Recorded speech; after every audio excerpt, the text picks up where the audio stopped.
د اختر د مونږ نه مخکې خپلې روغې وکئ. ګورئ ښه د اختر مونږ چې کله کېږي د وړوکي اختر جناب د دې نه مخکې خپلې روغې ګورئ وکئ، ځکه چې الله جل شانه جبرئیل علیه السلام ته وایي کوش چې د فرشتو سره او لارو کوڅو کې فرشتې ودرېږي او الله جل شانه فرشتو ته فرمایي د منځګزاره په دعا باندې امین وایي او الله په دغه ورځ باندې په خپل جلال، په خپل عزت، په خپل عظمت قسمونه خوري چې تاسو مانه کوم قسم دعاګانې غواړئ زه به قبلومه. خو جناب په دغه ټیم کې ګوره د هغه کسانو بخشش نه کېږي کومو کسانو چې د یو بل سره نالګي ده. نو ګوره د شب قدر چې کوم کسان پاتې شوي دي یا پاتې کېږي ځکه د شب قدر په شپه کې هم الله جل شانه دغه څلورو خلکو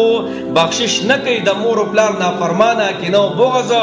او جناب رشداري ختمول او شرابي. نو جناب ګوره د اختر د مونږ نه مخکې چې د چا سره نه لګي برای مهرباني ورشي او په خپله ورشي او په خپله پې غاړه خلاصه کوي. کو چېرته یو کس ستاسو د دې ورتلو باوجود هم تاسو سره کینه او بغض ساتي نو جناب تاسو بیا الله بری کړئ، بس بیا ګناه ټوله د هغه بل کس ته. نو جناب کو تاسو وایئ زموږ ریجې دې قبول شي، زموږ تراویح زموږ ختمونه دې قبول شي، زموږ د اختر موضوع دې قبول شي، نو د اختر د مونږ نه مخکې چې چا د چا سره نالګي دی ګوره ورشئ او ورسره میلاو شئ جناب، لږه زندګي د پته نه لګي او دا موقع د بخشش دی